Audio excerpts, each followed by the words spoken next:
Welcome back to Fighting Assumptions, where we take the idioms, paradoxes, and common sense ideas that society accepts without question and put them under the microscope. For decades, the treadmill consoles of the world have lied to us. You've seen the chart, a friendly graph showing a fat-burning zone at a low conversational heart rate and a cardio performance zone at higher intensities. The assumption we've been fed is simple. If you want to lose fat, stay in the slow lane. But if we look at the actual metabolic math, that assumption falls apart. If you have 60 minutes to train, the fat-burning zone might actually be the least efficient way to burn total fat. Let's fight some assumptions. The biggest misconception in fitness is confusing the percentage of fat burned with the total amount of fat burned. In Zone 2, which is roughly 60 to 70% of your max heart rate, your body is remarkably efficient. At this level, roughly 60% of your energy comes from fat. Once you jump into high intensity, Zone 4 or 5, your body switches to its turbo fuel, glycogen or stored sugar. Here, the fat contribution might drop to 30%.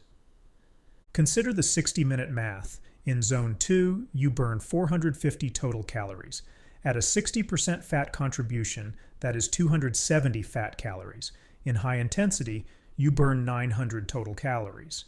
Even at a lower 30% fat contribution, you still reach 270 fat calories. The total fat burn during the session is the same, but the high-intensity session burned an extra 450 calories of carbohydrates. When those carb stores are empty, your body eventually turns back to fat stores to replenish them. The assumption that fat burning stops when you step off the treadmill is the second wall we need to tear down. High-intensity training creates EPOC, or excess post-exercise oxygen consumption. This is an oxygen debt that keeps your metabolism elevated for 24 to 48 hours.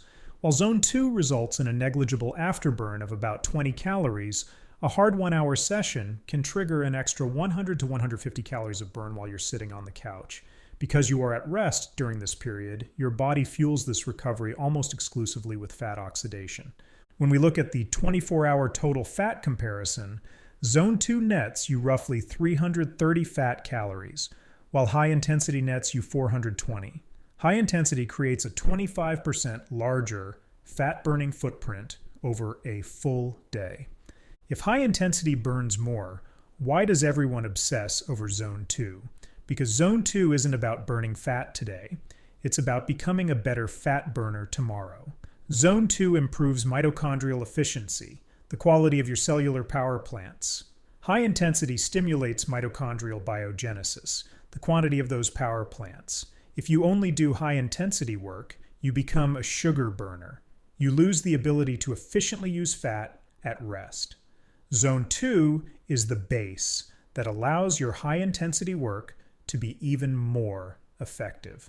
The verdict: if you are standing in the gym, you have 1 hour and your goal is to maximize fat loss, choose intensity.